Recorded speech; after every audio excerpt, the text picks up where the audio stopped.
Hello, welcome back. In this segment, I will introduce you to the notion of jump star percentage ESP instruction. While you are doing ethical hacking, you may be using jump star percentage ESP for hacking into binaries, and I'll explain why this is a good technique in certain contexts. Okay, let's take an example to get that idea across. I have written a little assembly code, jump ESP. Yes, don't worry about these numbers. I will explain them during the demo. So I pushed these two numbers, right? And then I'm doing jump star percentage ESP.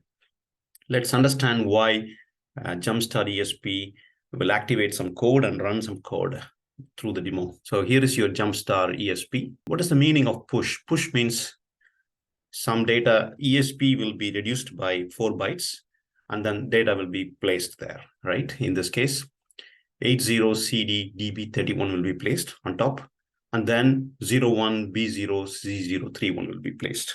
Okay, with that background, it should be easy to comprehend the jump star percentage ESP instruction. All right, let's do that. I will get out of this. I'll load it into GDB. I already compiled it, but I wanted to show to you how to compile these things. Linking to produce a binary. Usually it's good practice to put a .o and then create a binary without the .o. Now we can load it into GDB, disassemble the start, which is the entry point. As you can see, it's the same code that I showed you in the .s file. Okay, and I'm going to put a breakpoint at the instruction here, at this instruction.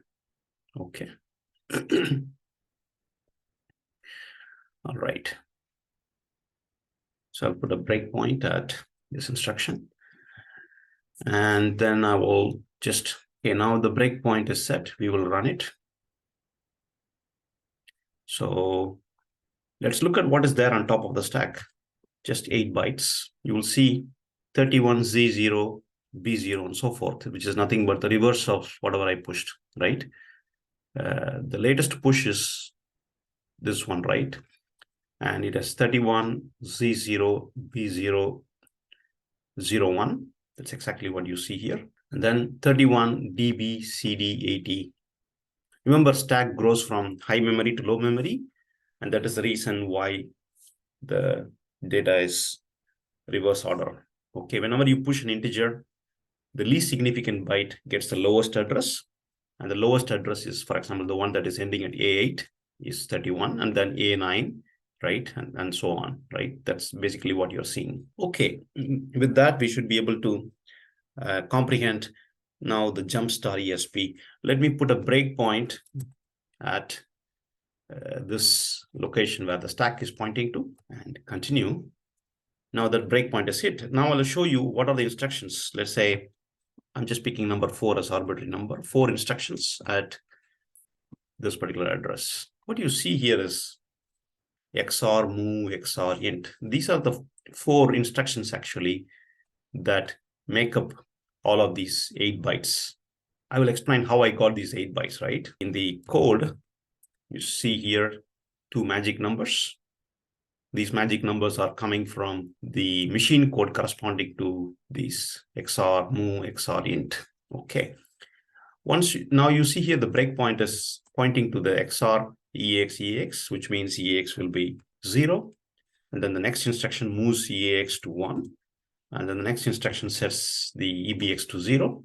Now we can print EAX, print EBX. Okay, what is the meaning of EAX to be 1, EBX to be 0? Which means we are going to call the exit function, because the next instruction is actually the interrupt, which is going to jump to the kernel and execute the exit of 0 system call. Okay, and now if I just step in, yeah, you see the program exited normally. Okay, so all we did is essentially push machine code onto the stack and then use the jump star ESP to transfer the control to the top of the stack and execute code. One important thing to notice is that when you push your machine code as integers, like what I did, you need to reverse your machine code for every 4 byte. Otherwise, the code will crash. Okay, very likely it will crash. That's because the stack grows from high memory to low memory, and little endian, these are the 2 reasons why you need to convert it like this. Okay, and I'll explain now where I got these magic numbers, right? Let me quit.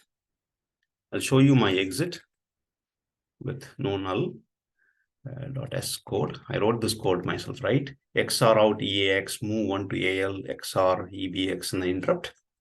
If I now load this into GDB, right, and I disassemble my start, okay, let me show you the raw code, right?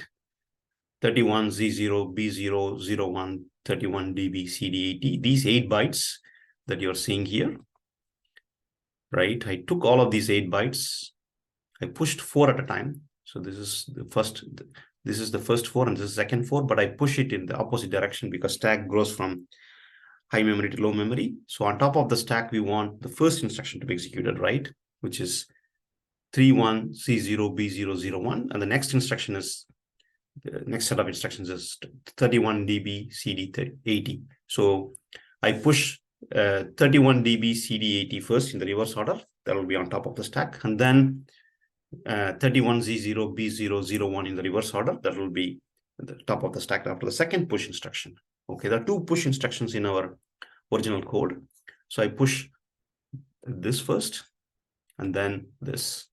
Okay, that's essentially what I did. And I will show you very quickly now and then wrap up. We can GDB again to our jump ESP code, right? And disassemble our underscore start. You will see that I have exactly the same constants here, okay, in these 2 push statements. As I mentioned, first we need to push this because this is the last instruction to be executed, okay, as you can see here. And then I push this, and each push I do it in the reverse order because when I push something, the stack pointer is going to point to the least significant byte. Okay, that is the reason why I'm pushing it in this way, because we need to execute first. What is the first instruction we need to execute?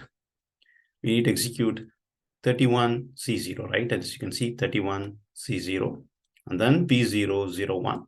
Okay. Once that is done, stack pointer is having, well, stack pointer still points here, but the jumpstart ESP will start executing code in this direction. Okay. 31 C0 B0 01 31 dB CD80, which is nothing but exit of 0. Okay. With that, I hope I convinced you how the jump star % ESP instruction actually works. Thank you very much for your attention.